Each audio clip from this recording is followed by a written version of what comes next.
before COVID, remote work certainly existed. Heck, I used to do it, but it was sort of on the fringes of the conversation, right? People had, even back in the 80s, they might have called it telework, right? So like the idea of people working in a place different than their main location or separate from their coworkers, not brand new. But over the last 4 or 5 years, we've seen a total revolution in how people think about where they work. And it's not just 100% remote or 100% and it's not just 100% remote or 100% on-site. You'll now hear, if you aren't already hearing about it, I'm sure you'll hear it soon. If you're exploring the market, you'll hear about hybrid working models, which is a word that can mean any number of things. So Ben, you've got a dev team that's entirely remote, but I know you've also worked in-person jobs before, so I'm sure you might have some feelings one way or the other about this.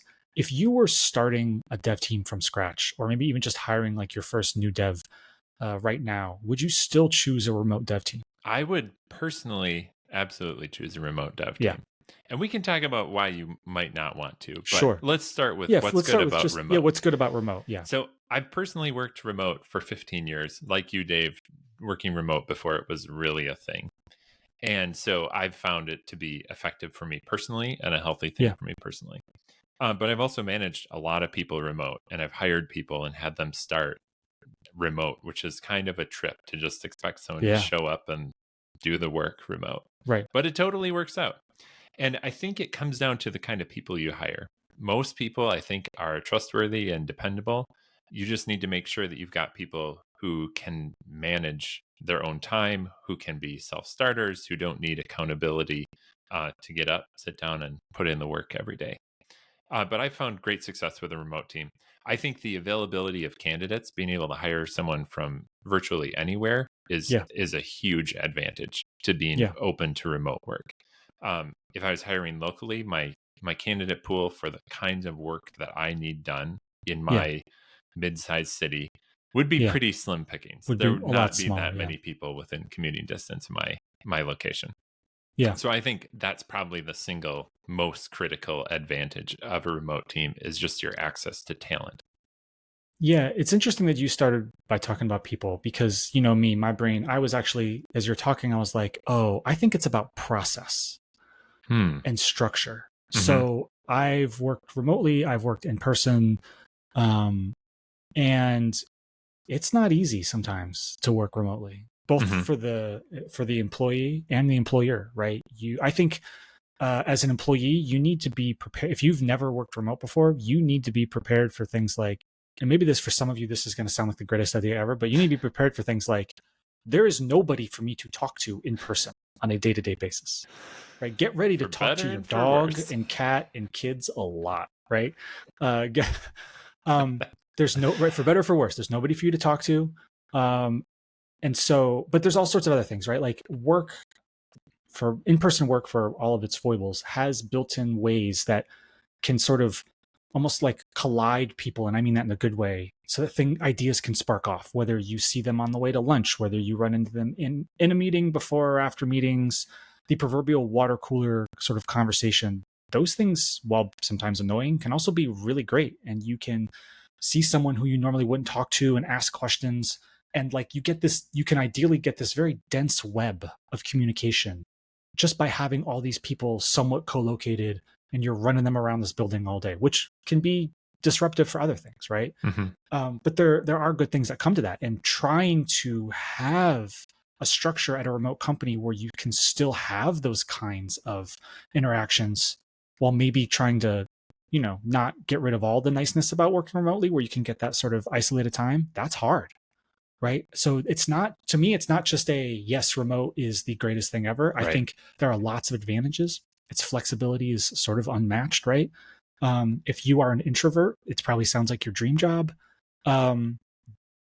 But if you are somewhat extroverted, it can be a hard adjustment. If you're a company that's never done it before, then you're probably not even realizing how much extra work you're going to have to do to get people to communicate effectively, Mm-hmm. to build a company culture in a fully remote team is a whole wild experience. It is I not love it. just, you know, it's not just like, it does not happen in any of the organic ways that it might happen in person.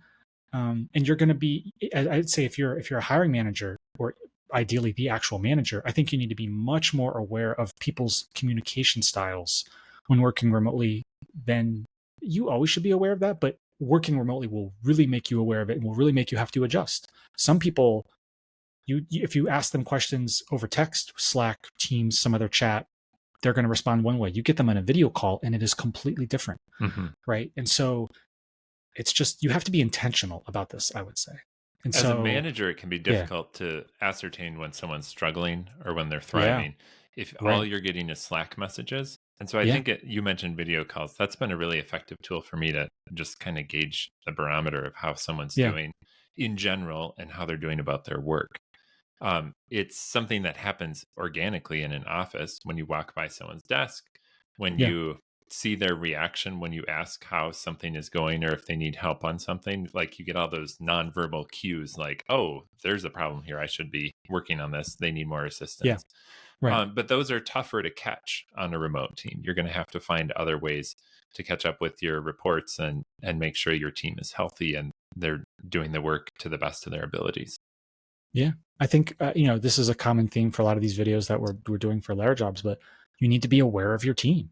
You need to be aware of your company and understand like what kind of works well. If what can be really challenging is if your company is mostly in person and you're trying to carve out a remote dev team Mm-hmm. for all the advantages that you listed, Ben, which is I have access to a talent pool that is much larger. If you're a dev, there are just huge advantages ideally to having those like blocks of time when you can dive into a problem, work through something without people stopping by your cubicle, maybe your office, your flex spot in a long table, whatever it is.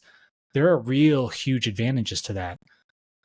But there are culture and communication things that you have to be aware of. So I think being like for me personally, I think understanding your team, understanding your company, even if you really, really want remote, to me, I think if your company's not well set up or has never done remote before, maybe experiment with having existing people be remote before you Mm-hmm. hire that first brand new person to be remote, unless they're like super experienced, right? Maybe somebody can Mm-hmm. just walk in and do it. But if it's like, yeah, we're all here in person, except for our new hire, Dave. He's halfway across the country. And it's Right. like, okay. Yeah, oh yeah, we all met. We had birthday cake for so and so. Oh, okay, cool. Cool. It's like I it's totally different. yeah. I had a position where I was one of two people who were remote, and this Mm, was again way before remote was a thing, in yeah. a company of about 40 or 50 people. And it was definitely you were definitely an outsider as a Oh remote yeah. employee. And my boss worked hard to make sure we were connected. Yeah. That's I good. give him a lot of props for that, but it didn't come easily. It wasn't as natural as the rest of the company was. Yeah. And one thing I wanted to touch on, I'm curious what your thoughts are.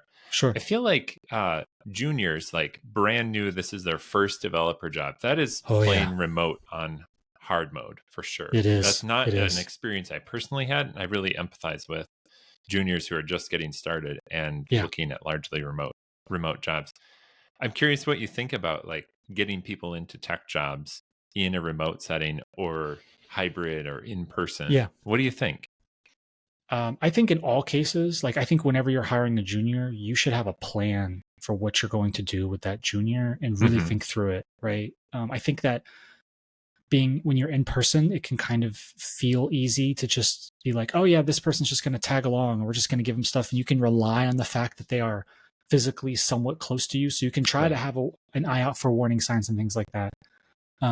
But if you are bringing a junior on and they either it's first or maybe early on, or maybe it's a career change or whatever, but somebody who's not experienced at being a developer, not experienced at being a remote developer, I would be putting in lots of work into my process and my Hmm. structure to make sure that we had a support system in place. This person knows that you have ways to you're routinely checking in with them. They understand things that maybe you all take for granted, but it's like, hey, how do I actually get my work deployed Hmm. live? Is there a process? Do you review my code? Are we going to do this together? What happens when I get that feedback? Like all the expectations that you should hopefully be setting anyway. When you're remote, there's like almost sometimes like there's like you're looking through like a window pane instead of being there in the room with them sometimes. Hmm. And so you just have to be, I think, much more upfront and explicit about expectations and process and all those things, especially for somebody early in their career. Hmm. You have to create space for someone to ask those questions, which for them it might be a bit of a hurdle to say, how Yeah. do I have How this, do it I? feels like a dumb question and I'm a Yeah. little embarrassed to ask. You have to make it Oh, easy okay. to ask those questions. I mean, Have to make that's yourself available.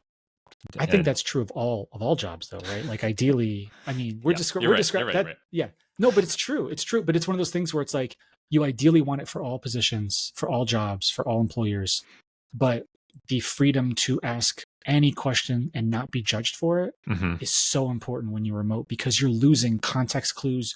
You're losing the ability, even though yes, you could DM somebody, but it's a lot, if you're like sitting at a desk and somebody who's worked there for a while walks by and sees you physically struggling, that's different than if just you're like quiet in a Slack channel or Right. quiet in a Teams channel. It's very Yeah. different. As a manager, you're often looking for like missing cues, as Yeah. opposed to in person, you are reading the cues, the nonverbals. But it comes across so differently on a remote team. You're looking for should have seen something, or they Yeah. didn't respond the way I thought they'd respond, or they didn't say anything. Those are the things you're picking up on to try to make Yeah. sure that your team is effective.